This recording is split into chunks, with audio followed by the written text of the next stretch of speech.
कार्यक्रम के पुण्यार्जक हैं श्री दिगंबर जैन संरक्षणी सभा एवं सकल जैन समाज जबलपुर मध्य प्रदेश। अशरण भावना का वर्णन प्रारंभ किया है। शरण का अर्थ होता है आलंबनीय, आलम्बन लेने योग्य जो वस्तु है वह शरण लेने योग्य माना जाता है। पंच परमेष्टि हमारे लिए शरण लेने योग्य है। केवली प्रणीत धर्म भी हमारे लिए शरण लेने योग्य है, आलंबनीय है। किंतु यह शरण लेने योग्य किसके लिए? जो भव्य जीव होता है उसके लिए ही आलम्बन लेने योग्य होते हैं। जो स्वरूप को जानना चाहता है, जो अपना हित चाहता है, तो उसके लिए आचार्य कहते हैं ये आलंबनीय है। युग के आदि में भी संसार में जो डूबते हुए प्राणियों के लिए वृषभनाथ भगवान आलम्बन लेने योग्य, इस प्रकार मानतुंग आचार्य ने भी कहा है। जो हित चाहता है उसके लिए आलंबनीय माना जाता है। जो हित नहीं चाहता है वह इससे दूर रहता है। अपाविचय धर्म ध्यान करने वाले जो साधक होते हैं वे यही विचारते हैं कि इसका अपाय अर्थात दुख कैसा दूर हो। आप कहीं भी रहो, किंतु जो वीतरागी श्रमण होते हैं वे आत्म साधना करते रहते हैं और साथ साथ वस्तु तत्व का चिंतन उनका चलता रहता है कि कर्म के अधीन होकर के संसारी प्राणी संसार में परिभ्रमण कर रहा है। इसका संसार कब समाप्त हो, ऐसा जो भाव है ये अपाय विजय धर्म ध्यान के अंतर्गत आता है।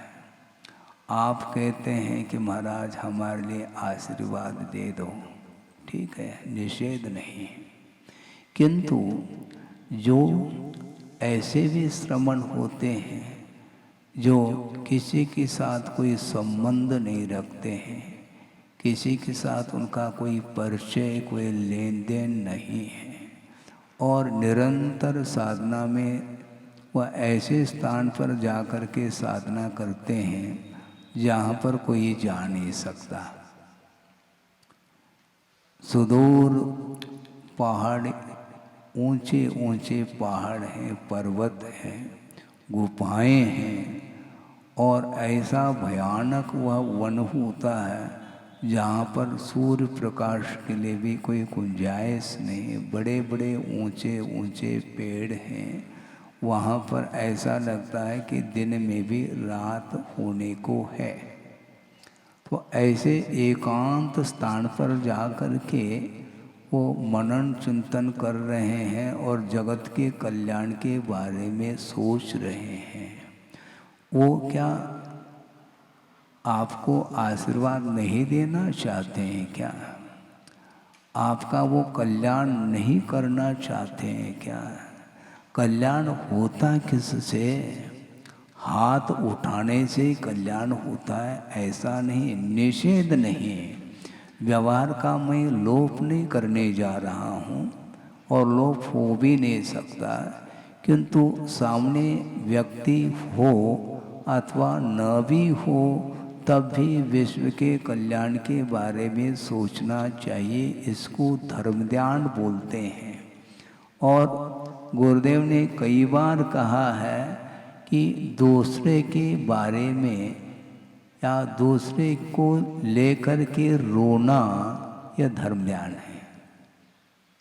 सभी लोग रो रहे हैं, अपने लिए जो रो रहा है वह धर्म ध्यान नहीं, क्योंकि उसमें स्वार्थ छिपा हुआ है। जो दूसरे के जीवन में जो कठिनाई आई है, जो दुख का अनुभव कर रहा है, उसको लेकर के उसका दुख दूर करने के लिए, इस उद्देश्य को लेकर के आंखों में मान लो आंसू आ जाते हैं, तो यह आर्त ध्यान नहीं बल्कि धर्म ध्यान का स्वरूप है। एक श्लोक मुझे स्मरण में आ रहा है, हालांकि कार्तिकेयन परीक्षा तो चल ही रही है, प्रसंग के अनुरूप उस विषय को भी मैं रखना चाहता हूँ। तिसिदम बुभुक्षिदम वा दुहिदम दठूण जोय दुहिद मनो परिवज्जदितम किवया तस्से सा होद अनुकंपा। अनुकंपा का अर्थ क्या है? महाराज हमारे ऊपर कृपा करो, और दूसरे के ऊपर ये आपका विषय, लेकिन मेरे ऊपर तो कर लो। ये क्यों? आपके ऊपर ही क्यों? विश्व के ऊपर कृपा की जा रही है, तो विश्व में आप शामिल नहीं है क्या? नहीं, व्यक्तिगत मैं चाहता हूँ, यही तो कमी है। स्वयं तुम अपने लिए रो रहे हो और कृपा चाहते हो। कृपा तो की जाएगी, किंतु सबके प्रति कृपा की जा रही है। तिसिदम जो प्यासा है, बुभुक्षिदम कोई भूखा है, दुहिदम कोई दुखी है, उसको दठू न उसको देख करके परिवज्जरी तम किवया यानी करुणा के साथ उसको स्वीकारता है। दुखी मत हो, मैं हूं ना। भजन तो बोलते हैं आप लोग, लेकिन उसमें कोई आंखों में आंसू नहीं दिखते। मैं हूं ना, तुम हो, तुम स्वयं क्यों रो रहे हो? मैं हूं ना कह रहे हो तो तुम जब तुम हो तो तुम्हारे निमित्त से दूसरे का दुख दर्द मिट जाना चाहिए। तुम स्वयं दुखी हो तो और दूसरे को कहो तो मैं हूं ना, तुम्हारे होने से होना क्या है? दूसरे के लिए दुखी होना चाहिए। इसका दुख दर्द कब दूर होगा? गुरुदेव ने ये कहा था, अपने दुख को दूर करने के लिए एक बहुत अच्छा साधन ये है, हमसे जो अधिक दुखी हैं उसको देखो तो हमारा दुख दर्द मिट जाएगा। ये नहीं हो रहा, वो देखने में नहीं आता ना समस्या। तो ये देखना क्या, आगम के माध्यम से देखने का पुरुषार्थ करो। सागरोपम आयु तक निरंतर व अनंत दुख का अनुभव करने वाला नारकी है। उस नरक संबंधी दुख का वर्णन स्वयं कार्तिकेय स्वामी आगे करेंगे संसार अनुप्रेक्षा में। उसको लेकर के आपको सोचना चाहिए कि हमारे बीच में कोई नारकी जीव आया नहीं है, किंतु जहाँ पर है वहाँ पर अनंत काल तक वह शारीरिक दुख निरंतर वह दुख अनुभव कर रहा है। और विश्व में ऐसा कोई भी जीव नहीं है जो जीना नहीं चाहता, किंतु ऐसे जीव भी हैं जो मरना चाहते हैं। कौन? नारकी। वो जीना नहीं चाहता, वो उसके अंदर जिजीविषा नहीं, जीने की इच्छा नहीं, क्योंकि वहां पर अनंत दुख उत्पन्न हो रहा है प्रति समय। समय किसको बोलते हैं महाराज?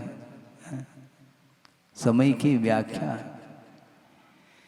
वह समय काल की इकाई मानी जाती है। आप सुन रहे हैं? हाँ, काल की इकाई। जिस प्रकार पुद्गल परमाणु वह पौद्गलिक द्रव्य की इकाई मानी जाती है, जो अविभागी पुद्गल परमाणु, उसी प्रकार काल की जो इकाई है उसका नाम समय है। और एक समय को पकड़ना खेल नहीं, संभव नहीं है। वो आपकी आंखें हैं, नेत्र हैं, और नेत्र के टिमकार में एक बार झपकने में जो समय लगता है उसमें अनंत समय व्यतीत हो चुके होते हैं। इससे स्पष्ट है कि एक समय कितना सूक्ष्म है और उस एक समय में अनंत दुख का अनुभव नारकी जीव कर रहे हैं। और उनकी आयु कितनी है? उत्कृष्ट आयु, जगन्य आयु। थोड़ा पढ़ो तो सही महाराज, आप तो पढ़ाएंगे 10 लक्षण परों में, हम पढ़ लेंगे। मात्र पढ़ना नहीं, उस विषय को सोचो समझो। 33 सागरोपम आयु तक निरंतर वह अनंत दुख का अनुभव कर रहा है। तिल तिल करे देह के खंड वाली बात है। आप भुजिया तलते हैं, पूड़ी तलते हैं ना आप लोग, सुनो, हाँ, आप लोग पूड़ी बनाते हैं ना, भुजिया तल देते हैं। तो उसी प्रकार उन नारकियों को कढ़ाऊ में तला जाता है। वहाँ पर कड़ाव कहाँ से पहुँच गया महाराज? वहाँ तेल कहाँ से आ गया? यहाँ से ले गए क्या? नहीं ले। विक्रिया के माध्यम से वह स्वयं ही उस रूप परिणमन उनका होता है। वैतरणी नदी का अर्थ क्या? विक्रिया के माध्यम से वो भयानक वह नदी का रूप ले लेता है, जिसमें असंख्य जीव बिलबिला रहे हैं। वह स्वयं ही उन्हीं का वह रूप है। और उसमें जाकर के जिसको प्यास लगी है नारकी को, वह बहती हुई उस नदी को देख करके वो सोचता है कि भयंकर गर्मी का अनुभव हो रहा है, प्यास भी लगी है। उस प्यास को शांत करने के लिए वहाँ पर जाना चाहिए, और जाता है। जो ही एक घूंट पानी पीने का प्रयास करता है, उसके हाथ सारे सारे कट जाते हैं, उंगलियां।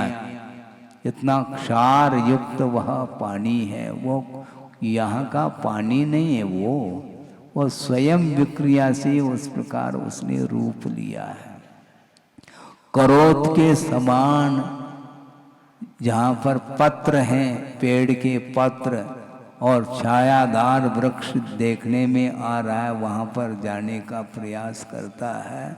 और हाँ, हरा भरा, उतने क्षण के लिए उसको साता का उदय आया है।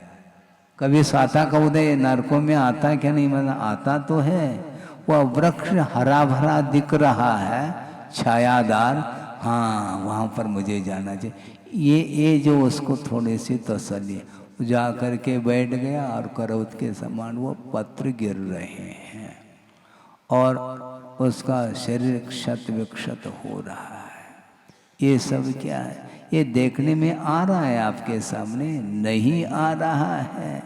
दुहिदम दट्ठू न, जो दुखी जीव को देख करके उसको दुख को दूर करने का पुरुषार्थ करना, ये अनुकंपा मानी जाती है। कपने का नाम अनुकंपा नहीं। स्वयं तो कप रहा है, प्रतिकूलता के कारण, ठंड के कारण, गर्मी के कारण, अनेक प्रकार की वेदनाओं के कारण उसका शरीर कंपायमान है, कपकपी छूट रही है। किंतु जिसके जीवन में दुख, अनंत दुख आया है, उसके दुख को दूर करने के लिए बार बार वह सोचता है। इसी प्रकार श्रमण लोग भी रात दिन सोचते हैं, इस जीव का कल्याण कौन करेगा, कब होगा, क्या होगा। पूर्व कोटि तक भी श्रमण लोग एकांत में जाकर के आत्म कल्याण कर रहे हैं, साधना कर रहे हैं, किंतु वहाँ पर कोई भीड़ नहीं है।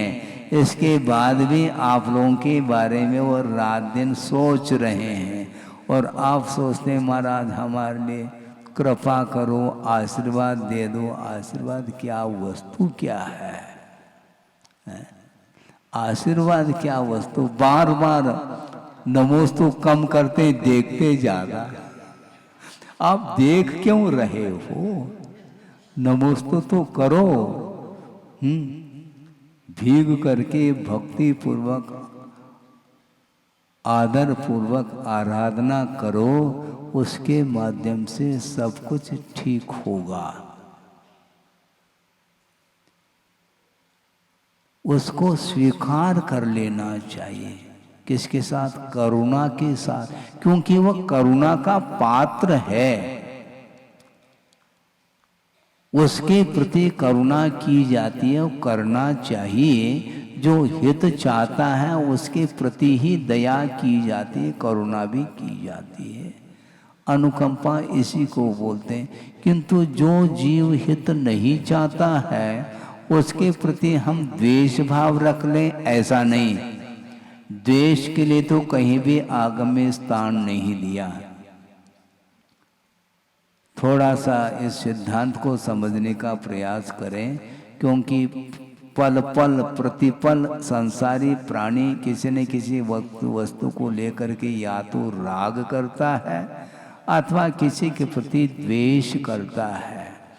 क्रोध, मान, माया, लोभ ये 4 कषाय हैं और राग और द्वेष ये 2 भाव होते हैं। तो आचार्यों ने स्पष्ट वर्णन किया सिद्धांत ग्रंथों में, क्रोध और मान इन दोनों में द्वेष गर्भित होता है।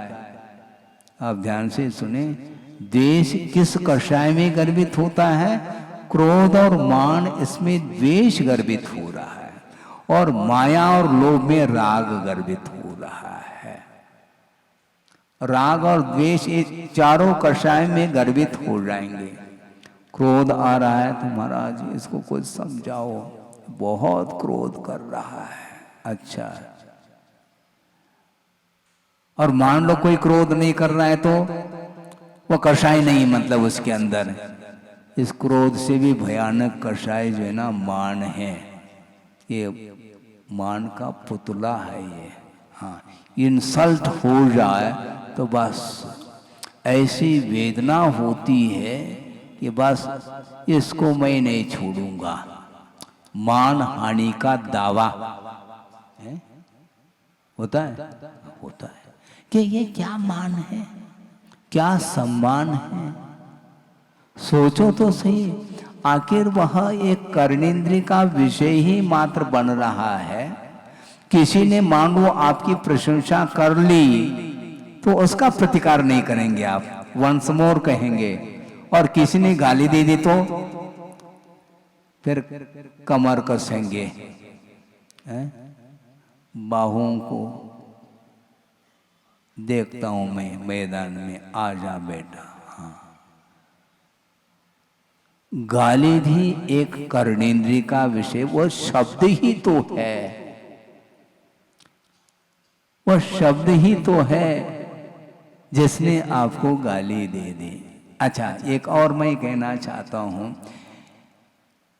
किसी ने गाली दे दी और इतने लोगों ने उस गाली को सुन लिया, किसी को कोई प्रतिकार का भाव नहीं आ रहा है। किसको आ रहा है? जिसको फोकस किया है नाम लेकर के, वह तिलमिला रहा है। बाकी सारे सारे कोई प्रतिकार का भाव नहीं, और एक ही व्यक्ति के भीतर वह प्रतिकार का भाव उभर करके आ रहा है।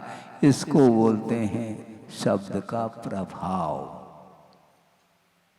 जबकि वह मात्र कर्णेंद्रिय का विषय बन रहा है, लेकिन उसके कारण वह पीड़ा का अनुभव करता है। ये सब कुछ सोचना चाहिए, लेकिन गृहस्थ की भूमिका में ये संभव नहीं है। संभव नहीं है ऐसा नहीं कहा जा रहा है, क्योंकि वह बहुत जल्दी वह प्रभावित हो रहा है। प्रशंसा के माध्यम से भी प्रभावित होता है और निंदा के द्वारा भी वह प्रभावित होता है, किंतु वह निंदा परक जो वचन है वो वचन आपके लिए प्रिय नहीं है, इसलिए उसके प्रति द्वेष भाव जागृत हो रहा है और वह प्रतिकार का भाव कर लेता है, और जिसने गाली दे दी उसके ऊपर वह क्रुद्ध हो जाता है। क्यों? उसके प्रति द्वेष भाव जागृत है। और जिसने आपकी प्रशंसा कर ली तो उसको आप फूल के समान उठाना चाह रहे हैं उसको। क्यों? उसके प्रति आपका राग भाव जागृत हुआ है। सोचो, विचार करो। और ये दोनों भाव कषाय माने जाते हैं। क्रोध द्वेष भाव भी क्रोध के भीतर वह समाविष्ट हुआ है। क्रोध और मान ये दोनों द्वेष के प्रतीक है। सम्मान का भी लोभ होता है, लोभ तो लोभ है ही, किंतु मान का भी लोभ होता है। पेट भरता है क्या महाराज?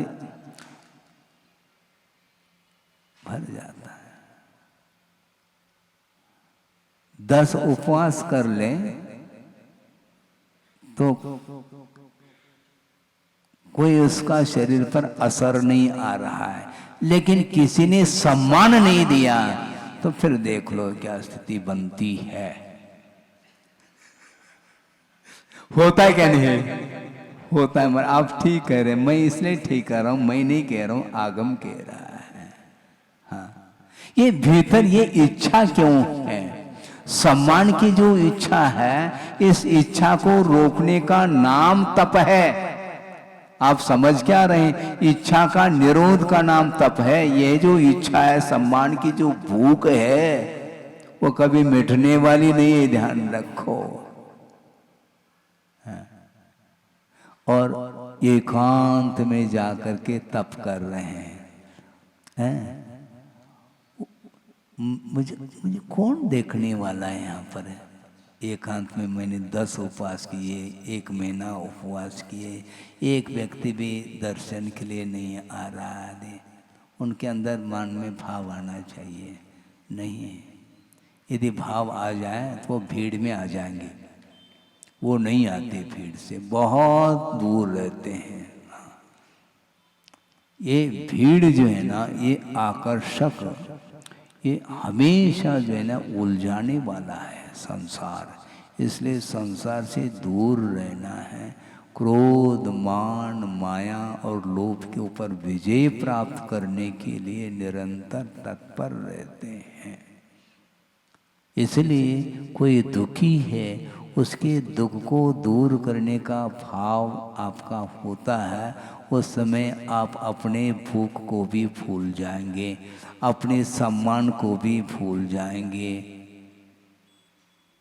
कितना सरल रास्ता। और हमें बताओ हम कैसे करें, कैसे करें? क्या चिंतन आप करते हैं नहीं? और चिंतन करो कहने से मैं क्या चिंतन करूं महाराज? बहुत कुछ चिंतन आप लोग करते हैं जो अनावश्यक है। संसार के बारे में आप चिंतन नहीं करते हैं क्या? अपने दुकान मकान के बारे में तो निरंतर चिंतन चल रहा है। बुद्धि बहुत काम कर रही है, चतुराई से आप चलते हैं। आपकी बुद्धि की चतुराई स्वयं के लिए तो वह सोच रहा है, किंतु अड़ोस पड़ोस में किसके जीवन में क्या समस्या खड़ी है, कौन कितना दुखी है, उसके दुख दर्द को मिटाना मेरा कर्तव्य है। इस प्रकार मान करके भाव उसके प्रति एक सहानुभूति का भाव, सद्भावनाएं आदि आदि यदि करेंगे तो इसके माध्यम से धर्म ध्यान बनता है। ये अपाय विजय धर्म ध्यान माना जाता है।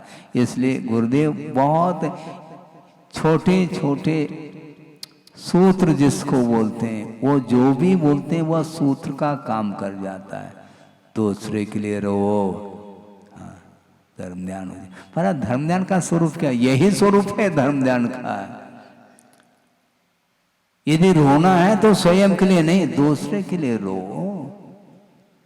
इसका दुख कैसा दूर हो भगवान। इस प्रकार मन में भाव आता है तो उस धर्म ध्यान के माध्यम से साथ से पुण्य का संचय वह कर सकता है। बैठे बैठे बैठे और कुछ फावड़ा नहीं चलाना है, कोई श्रम नहीं है, ना शारीरिक श्रम है ना मानसिक श्रम है, कुछ भी नहीं, किंतु निरपेक्ष भाव के साथ दूसरे के कल्याण के बारे में, दूसरे के दुख को दूर करने के बारे में कुछ सोचता है। उसके माध्यम से आसानी से वह घंटों धर्म ध्यान कर सकता है। बहुत सरल रास्ता है, लेकिन सरल रास्ता हो करके भी इतना करने में उसको कौन सा पसीना आ रहा है, हमें बात समझ में नहीं आती है। आपको आती है क्या? इसलिए कुंद कुंद स्वामी कहते हैं तिसदम, प्यासा है, भूखा है, पशु भी घूम रहे हैं, उनके बारे में तो सोचो। उनके बारे में कभी आपको शत्रुता का भाव आता है क्या? है? नहीं आता है? आता है? सजाति जो वर्ग है उसको लेकर के ही ये मित्र है या शत्रु है, इस प्रकार का भाव करता है। वस्तुतः मित्र और शत्रु का जो स्वरूप है वह भिन्न है, किंतु जिसके माध्यम से अपना कुछ प्रयोजन शुद्ध होता है तो उसको मित्र के रूप में स्वीकारता है और उसके प्रति जो व्यवहार करता है वह अलौकिक व्यवहार है। ग्राहक आया है, वह ले अथवा न ले इससे कोई प्रयोजन नहीं, भैया उसको कुर्सी ले आओ, बिठा लेंगे, चाय कॉफी, हाँ आपको क्या लेते हैं आपके लिए? हाँ। लिया उसने कुछ भी नहीं, उसके लिए इतना प्रबंध क्यों? इसमें खर्च नहीं होता महाराज, ये खर्च उसमें निकल आएगा। वो यदि लेगा तो ये खर्च तो निकल आएगा। हाँ। जैसे ये क्या बोलते हैं, उधर तो अलग शब्द प्रयोग करते हैं, ये बारदाना होता है ना, हाँ बारदाना, हाँ? जो बोरी है, खाली बोरी है, वो मान लो 5 किलो की है, वो उसमें निकाल देंगे।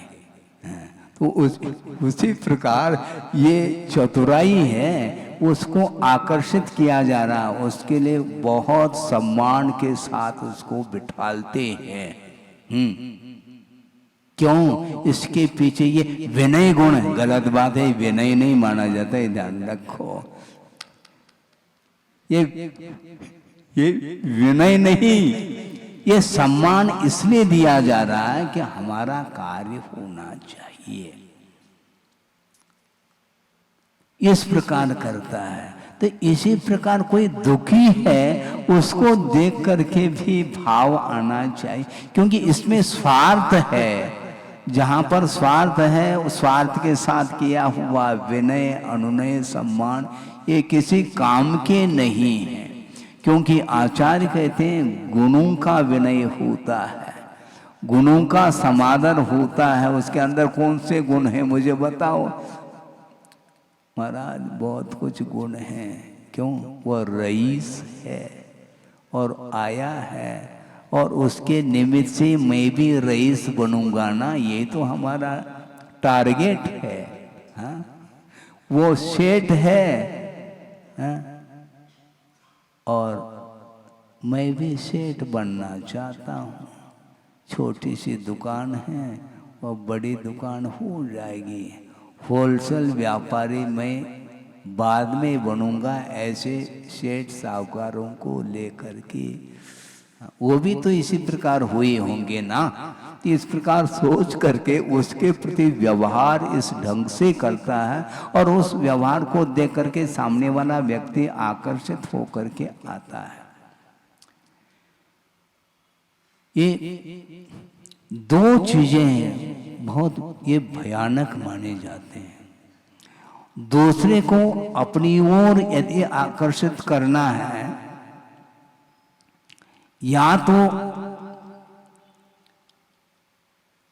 खूब उसकी प्रशंसा कर लो, अपना हो जाएगा। हाँ। या स्वयं द्रवीभूत कर लेना दूसरे को, दूसरे के भीतर करुणा भाव जागृत हो, इस प्रकार का वह एक प्रकार से वह प्रवृत्ति अपना लेता, ताकि हमारी रक्षा वह कर सके। ये क्यों करता है? ये सब आगम में लिखा हुआ है। हाँ, ये असाता वेदनी कर्म के आश्रव के जो कारण बताए हैं उसको आप पढ़िएगा। हाँ, दयनीयता के साथ विलाप करता हुआ दूसरे का नाम ले ले करके वह रुदन कर रहा है, उसको देख करके सामने वाला व्यक्ति पिघल जाए, बस एक ड्रामा। सब ड्रामा, वो अनेक प्रकार के ये नाटक चलते ही रहते हैं। पिघलता नहीं, दो तरह से पिघलाया जा सकता है, दूसरे को द्रवीभूत करना अथवा दूसरे के सम्मान, दूसरे को सम्मानित कर दो, अपने आप ही आपका बन जाएगा। भगवान के पास कम जाएगा, वो आप ही के पास आएगा बार बार, क्योंकि आप ही हमारे भगवान हैं, क्योंकि आपके द्वारा हमारा काम हो रहा है, हमारा काम होना चाहिए, ये उसके अंदर है। तो वस्तुतः ये सब क्या बात, ये कौन से परिणाम हैं?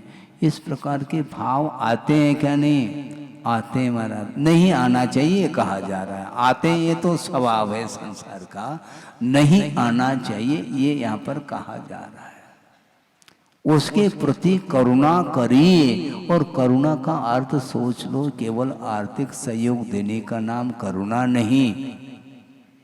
दूसरा दुखी है, उसका दुख दूर करना। किस बात को लेकर के दुखी है?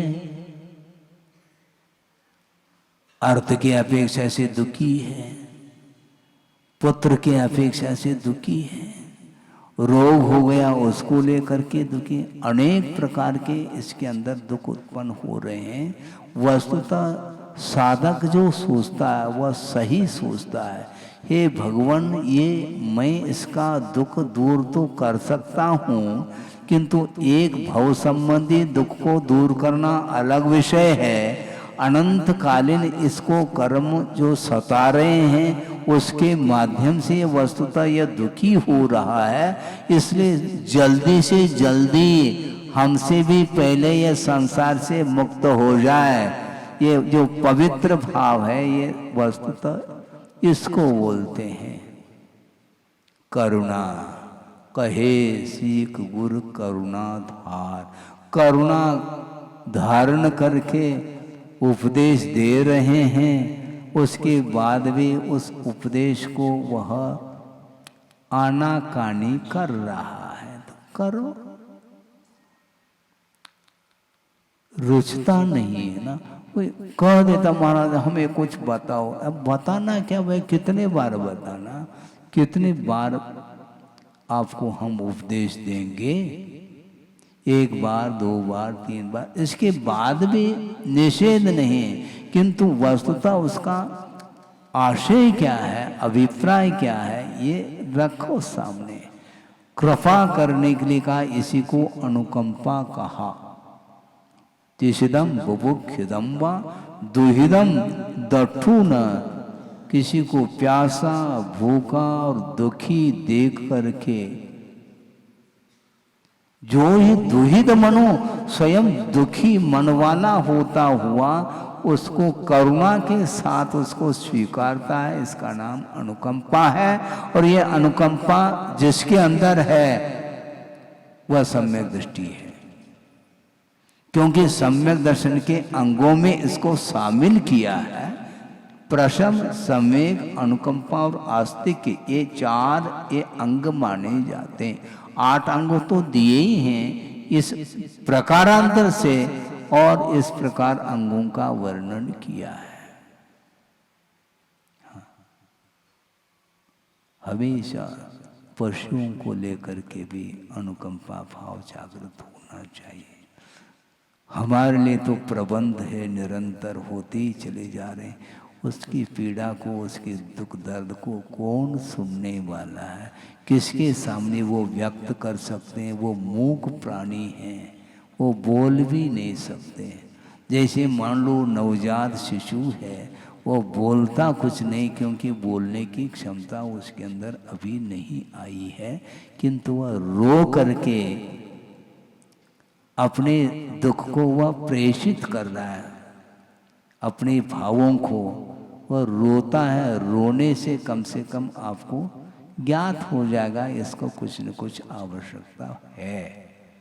तो उसी प्रकार वो कैसे रोएंगे आपके सामने, अपने भावों को कैसे व्यक्त करेंगे? समय पर न उसको पानी मिल रहा है, न भोजन मिल रहा है, कुछ भी नहीं मिल रहा है। रहने के लिए कोई आवास की व्यवस्था नहीं, धूप है, सर्दी है, बारिश है, सब में वो आवारा घूम रहे हैं। उनके प्रति कभी भी करुणा का भाव जागृत नहीं होगा तो अनुकंपा किसको बोलेंगे। इसलिए दूसरे के दुखी मन को देख करके आपके अंदर दया का भाव जागृत होना चाहिए, क्योंकि वह शरण चाह रहा है और हम उसको शरण दे नहीं पा रहे। वैसे देखा जाए कि शरण लेने योग्य संसार में कोई नहीं है। हाँ, पंच परमेष्टि को छोड़ करके हमारे और कोई भी शरण लेने योग्य वस्तु नहीं है। इस प्रकार कल यहाँ पर बात कही थी, क्योंकि संसार में कोई भी शरण इसलिए नहीं है जो बड़े बड़े इंद्रादिक जो पद को धारण किए हुए लोग हैं, जीव हैं, वे भी विलय को प्राप्त हुए हैं। हरि है, हर है, ब्रह्मा है, जो विशिष्ट बलशाली माने जाते हैं, शक्तिशाली माने जाते हैं, वे भी काल के चपेट में आकर के अवसान को प्राप्त होते हैं। हाँ, काल किसी को नहीं छोड़ेगा।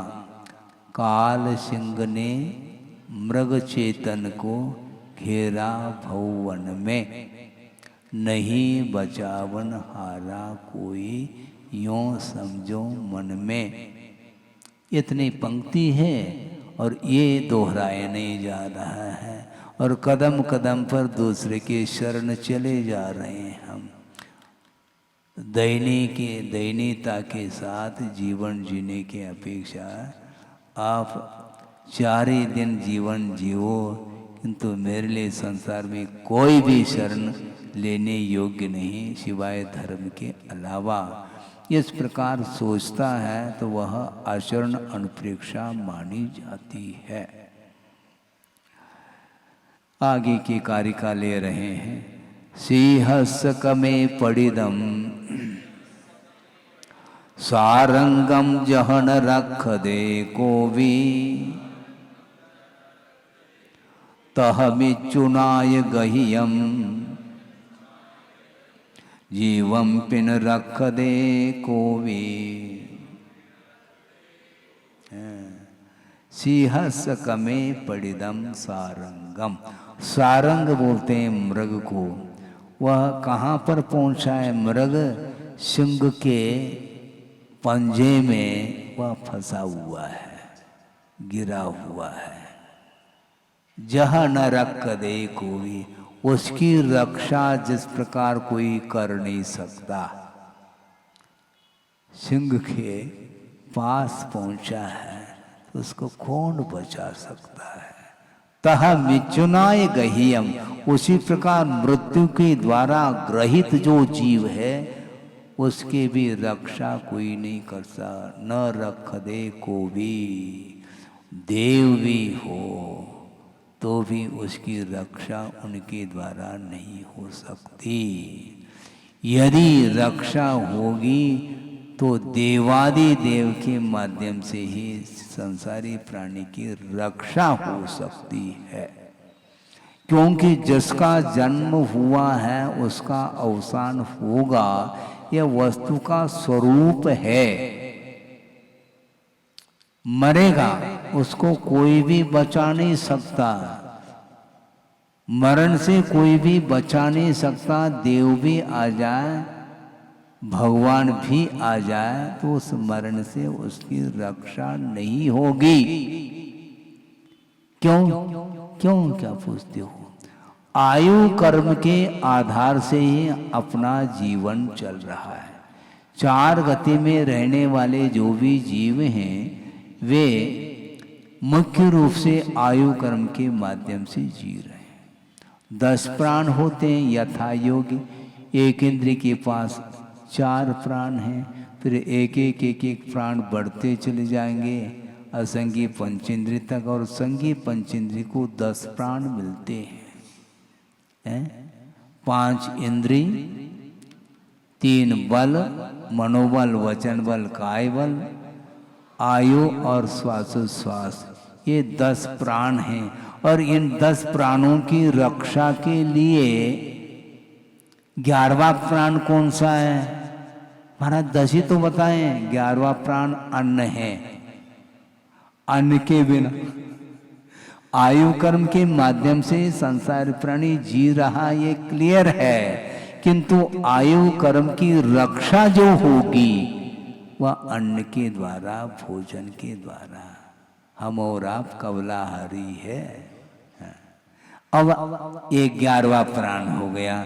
और अन्न कहाँ से मिलेगा? धन के द्वारा मिलेगा। वो धन भी एक 12वां प्राण है। उसको उपचार से प्राण की, महाराज ये तो गोमठ सार में तो 10 ही प्राण बताए, अब 2 प्राण कहाँ से ले आए आप? आगम के बाहर से लाए क्या? बाहर से नहीं, किंतु उपचार से उसको भी प्राण की संज्ञा दी है, क्योंकि प्राणों की रक्षा के लिए वह कारण होने से उसको प्राण कहा है। जिसके माध्यम से जीवन जिया जाए उसका नाम प्राण कहा है। ऐसे यथा योग्य 10 प्राण हैं, किंतु इन 10 प्राणों की रक्षा जो होगी उसमें जो सहयोगी बनता है उसको भी प्राण की संज्ञा उपचार से दी गई है। तो इसलिए आप लोग आयु कर्म के साथ जीते हुए भी धन के माध्यम से, अन्न के माध्यम से जीवन यापन हो रहा है। लेकिन यह भी एक लिमिटेशन है। आयु कर्म समाप्त होने को है, मान लो 2-5 साल अभी शेष है, ठीक है, लेकिन वो तो होना ही है। अब उस समय शरीर कृष्ण हुआ है, शरीर के अंग प्रत्यंग उपांग सारे शिथिल हो चुके हैं। उस समय कोई भी इसके लिए, इसके पोषण के लिए अच्छे पौष्टिक खोवा, रबड़ी ने जिंदगी भर खिलाया है, थोड़ा और तो प्रयोग करो, क्यों हंस रहे हैं? प्रतिदिन खोआ मंडी जाते हो, अब खोआ मंडी जाने की हिम्मत ही नहीं है उसके पास। अब वो जीवन भर खोआ खाया है, फिर वह शरीर पुष्ट क्यों नहीं है? जब तक आयु है तब तक शरीर का पोषण हो सकता है, बाद में तो उसको कुछ भी खिलाओ पिलाओ वह शिथिल हो चुका है। उल्टी गिनती प्रारंभ हो चुकी है। उसको कौन बचा सकता है? बचा नहीं सकता, किंतु मरण से किसी को हम बचा नहीं पाएंगे, किंतु अकाल में मरण न हो इस दृष्टि से उपचार आदि की आवश्यकता होती है, और आगम ग्रंथों में इसका प्रावधान है। आहार दान, औषध दान है, और अभय दान, आवास दान आदि बहुत सारे हैं। और ज्ञान दान, उसको तो भूल ही रहे हैं आप, हैं? ज्ञान दान देना चाहिए। महाराज आप ही का विषय है, हम कहाँ दे पाएंगे, हैं? तो हम जो दे रहे हैं ज्ञान, वो आपके अंदर स्टोर हो रहा है क्या? नहीं है? क्या एक कान से सुन करके दूसरे कान से निकाल रहे हैं क्या? माइक के समान कुछ रख रहे हैं क्या? नहीं। 4 महीना हो गया है, 4 महीने तो कोई खास बात नहीं। गुरुदेव ने आप लोगों को 50-50 साल तक दिया है, और हम क्या देंगे आपको? देखो, उनका स्मरण करते ही तालियां बजती हैं, बजना चाहिए। सही माने में उन्होंने दिया है, हम कुछ दे नहीं रहे, केवल हम दोहरा रहे हैं उनके सूत्रों को जो उन्होंने दिया है। और उन्होंने जो दिया है वो देने के लिए दिया उन्होंने, स्वयं भी इसका प्रयोग करो, इस ज्ञान का, और जो प्रयोग करना चाहता है, अपने जीवन में उतारना चाहते हैं, उसके लिए भी बिना किसी अपेक्षा के, उसके कल्याण के हित के दृष्टि से ज्ञान को बांटना चाहिए। इस प्रकार कह करके गए हैं। इसलिए ज्ञान दान भी है, औषध दान भी है, आहार दान तो आप देते ही रहते हैं। तो इसीलिए ये सारे इन दान के माध्यम से अकाल मरण से बचाया जा रहा है, न कि मरण से बचाया जा रहा है। मरण से कोई भी नहीं बचा सकता। इसलिए सिंह सकमे पड़िदम सारंगम जहन रख दे को भी। वह मृग पहुंच गया है, सिंह के निकट पहुंचा है, उसके पंजे में आ चुका है, उसकी रक्षा अब कोई भी देव भी नहीं कर सकेंगे। उसी प्रकार मृत्यु के द्वारा यह जीव ग्रहित हो चुका है, उसकी रक्षा कौन कर सकता है। इसलिए मृत्यु से बचना चाहो तो मृत्युंजयी बनो, मृत्यु के ऊपर विजय प्राप्त करो। हम एक दूसरे के ऊपर भिड़ करके, युद्ध करके दूसरे के ऊपर विजय प्राप्त करने की बात करते हैं। मृत्युंजयी बनो। दुख खाओ, कम खाओ, बोई लाहो, सुगय गमनम, समाई मरणम। इसको तो भूल रहा है संसारी प्राणी और एक दूसरे के साथ भिड़ रहा है। भिड़ते रहो। जो दूसरे के साथ भिड़ेगा, दूसरे को शत्रु के रूप में देखेगा, वो कभी भी कर्मों के ऊपर विजय प्राप्त नहीं कर सकता। ये सिद्धांत है। इसलिए बहुत ही अच्छा स्वर्णिम अवसर है, मनुष्य जीवन मिला है, ये पर्याय मिली है। इसको सार्थक यदि सिद्ध करना चाहो तो निरंतर 12 भावना का चिंतन करो। कहाँ लगे हो दूसरे के पीछे, संघर्ष चल रहा है संसार, एक दूसरे के साथ संघर्ष है। और यहाँ पर एक दूसरे को भिड़ाने में आनंद लेता है, वह नीचे जाता है। कहाँ पर? नारकियों को भिड़ाने के लिए। हाँ, क्योंकि भिड़ाने में आनंद आता है उसको। हाँ, तो वहाँ पहुँच जाता है। असुर कुमार का देव होता है और वहाँ पर पहुँच जाता है, नारकियों को परस्पर में भिड़ाता है और आनंद का अनुभव। इसको बोलते हैं रौद्र ध्यान। यहाँ पर बैठे बैठे धर्म ध्यान करने के लिए अवसर था, उस अवसर को खो लिया और वहाँ जाकर के उसका पतन हो गया। हमारा उत्थान कैसा हो है?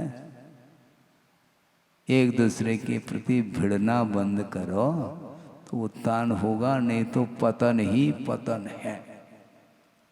कितना सरल रास्ता है और इसको ज्यादा समझाने की क्या आवश्यकता है। आप दूसरे को सहयोग नहीं दे सको, कोई बाधा नहीं कथनचित, किंतु दूसरे के प्रति जो अहित का भाव है वो तो नहीं होना चाहिए। ये सबसे अनर्थकारी कार्य माना जाता है। इसलिए स्वयं ही अपने ही परिणामों के माध्यम से वह पतित होता चला जाता है और हाथ जोड़ता है, महाराज हमारा उत्थान कैसा हो। जब तुम्हारा उत्थान होने योग्य जो पर्याय मिली थी, उस समय उत्थान क्यों नहीं किया तुमने? बाद में देख लेंगे। अब ठीक है, फिर बाद में देख लो। आपने कहा था अभी बहुत समय है महाराज, अभी तो खाने पीने के दिन है, खाओ पियो, दिन को भी खाओ और रात को भी खाओ। खाने पीने के दिन है, सोचने के दिन है। 8 साल होने के उपरांत वह उसके अंदर आत्म तत्व का स्वरूप क्या है वह बोध प्राप्त हो सकता है। लेकिन ये एकमात्र कहने का विषय हुआ है, करने वाला कोई कर नहीं पा रहा है। इसलिए ये आगम आपके लिए लिख करके गए हैं। इसके माध्यम से आगम की रचना करके जो गए हैं, उन्होंने कितना पुण्य का संचय किया होगा और कितने पाप कर्म की उन्होंने निर्जरा की होगी और आपके हित के बारे में कितना सोचा होगा। पूरा जीवन ही व्यतीत किया है धर्म ध्यान के माध्यम से, और लास्ट में अथवा बीच में वह धर्म ध्यान इस प्रकार वह वर्धमान होता चला गया, तो धर्मदान भी वह शुक्ल ध्यान के रूप में परिवर्तित हो करके वह मोक्ष के लिए कारण सिद्ध हुआ है। ये सारे सारे उन्होंने ये कठोर तप करते हुए इस संसार से मुक्त हुए हैं, और जो मुक्त होना चाहता है उसके प्रति करुणा के साथ शास्त्र का मनन मंथन करके, आगम की रचना करके, ग्रंथों का निर्माण करके गए हैं, और उसको कोई पढ़ना तक नहीं चाहता और एक दूसरे के साथ संघर्ष में लगा हुआ है। संघर्ष के माध्यम से कभी भी उत्थान नहीं होता। यदि संघर्ष करना है तो कर्मों के साथ संघर्ष होना चाहिए। कर्म क्षय के लिए आप संघर्ष करो। तुम क्रोध करो, किसके ऊपर? क्रोध के ऊपर। दूसरे के ऊपर क्रोध क्यों कर रहे हो? जो क्रोध का उदय आ रहा उसके ऊपर क्रोध करो, अर्थात उसको पछाड़ने का पुरुषार्थ करो। क्रोध को जीतना है, मान को जीतना है, माया और लोभ को जीतना, यही वस्तुतः जीत मानी जाती। इन चारों कषायों को ऊपर जो विजय प्राप्त करने के लिए कटिबद्ध है, वही वस्तुतः इस अनुप्रेक्षा का चिंतन करता हुआ अपने जीवन को सार्थक बना रहा है। हमें भी सार्थक बनाना चाहिए। आपका समय हो चुका है 9:30, क्योंकि बाद में थोड़ा सा विषय समय ज़्यादा चाहिए आपको। 15 मिनट में काम नहीं हो पाता है, इसलिए उदारता के साथ 10 मिनट और दिया जा रहा है, क्योंकि वह भी अपना ही काम है। अपना मतलब धर्म का ही काम है। और मात्र चिंतन करने का अर्थ क्या? वो भी चिंतन ही तो है, और क्या है? और कौन सा चिंतन है? गुरुदेव ने जो प्रकल्प दिया है उसको आगे बढ़ाने के लिए वह भी एक प्रकार से आगम के अनुरूप उसको वह भी माध्यम है। केवल यही माध्यम नहीं कि ग्रंथ खोलो और पढ़ो और जिनवानी स्तुति करो। करना तो है, जिनवानी स्तुति करो, किंतु ये रचनात्मक जो कार्य दिया है गुरुदेव ने, वो आप लोगों, क्योंकि आप लोगों का पेपर है, हमारा पेपर तो 1 घंटे का पूर्ण हो चुका है। बोधि समाधि परिणाम शुद्धि स्वात्मोपलब्धि शिव शोक सिद्धि चिंतामणिम चिंतित वस्तुदाने त्वा वंद मानस्य ममास्तुति। परम पूजाचार्य गुरुवर श्री विद्यासागर जी मुनि महाराज की जय। इस कार्यक्रम के पुण्यार्जक थे श्री दिगंबर जैन संरक्षणी सभा एवं सकल जैन समाज, जबलपुर, मध्य प्रदेश।